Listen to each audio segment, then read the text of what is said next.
आज I mean Siemens और L का तो लोवर्स देख के मैं काफ़ी चौंक गया था।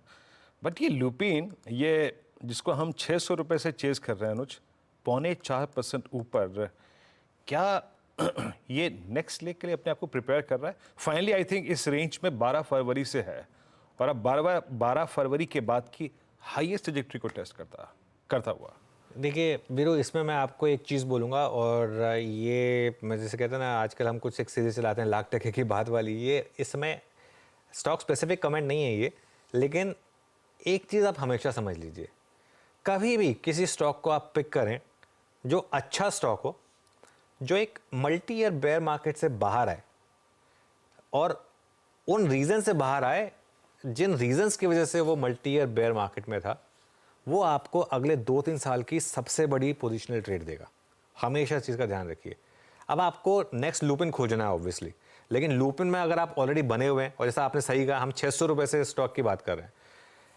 अच्छा, मेरा व्यू था कि लूपिन में 1600 का लेवल आएगा, लेकिन इतनी जल्दी आएगा ये नहीं बिलीव था। लेकिन ये मार्केट का काम है, आपका काम है स्टॉक निकालना वो वाला, और उस स्टॉक में फिर बने रहना।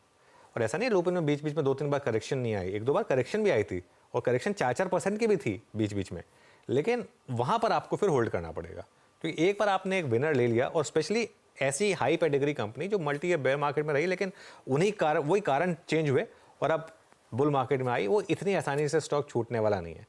और इसका शेयर होल्डिंग पैटर्न भी देखिए आप, अभी तो यहाँ पर वो all time high FI holding versus अभी की आप एफआई होल्डिंग देखिए, वो सब चेंजेस आएंगे। इसके लिए मुझे हमेशा एक, आपने देखा, ये मेरा सबसे ज़्यादा कॉन्फिडेंस रहा है स्टॉक पर, और आगे भी रहने वाला है। हाँ, ऑब्वियसली अब रिस्क रिवॉर्ड उतना फेवर में नहीं है आपका जितना 680 पर था, लेकिन फिर भी यहाँ से मुझे लग रहा है ट्रेजेक्टरी अभी भी अपवर्ड साइड की रहने वाली है। जी हाँ, स्ट्रॉन्ग है। चंदन, आपका व्यू ल्यूपिन पे? एक टेक्निकल सेंस लेता हूँ मैं, अनुज की कमेंट्री थी यहाँ पे फंडामेंटल और टेक्निकल नोट पे, लेकिन सिर्फ प्राइस वाइज जिस ट्रेजेक्टरी में है ये, क्योंकि अब ऑलमोस्ट 12 फरवरी से लेकर अब तक की पूरी रेंज बाइसेक्ट कर रहा है, क्या प्राइस प्रोजेक्शन है आपका यहाँ पर? बिल्कुल, देखिए सबसे पहले तो निफ्टी फार्मा खुद अपने आप में अच्छा लग रहा है, और जो पिछले 6-7 दिनों में रिकवरी हुई है वो रिमार्केबल है, और निफ्टी फार्मा अपने न्यू हाई के लिए तैयार हो रहा है।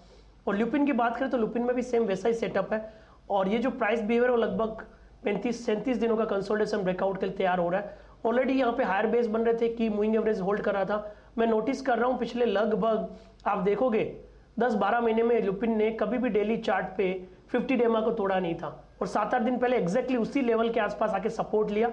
तो यहाँ पे काफी अच्छे पैटर्न सेटअप बन रहा है जो एक नई तेजी के लेके जाएंगे। तो 1640 का सपोर्ट है, कहीं ना कहीं 1730 तक के अपसाइड यहाँ पे लुपिन में बनने चाहिए। ओके।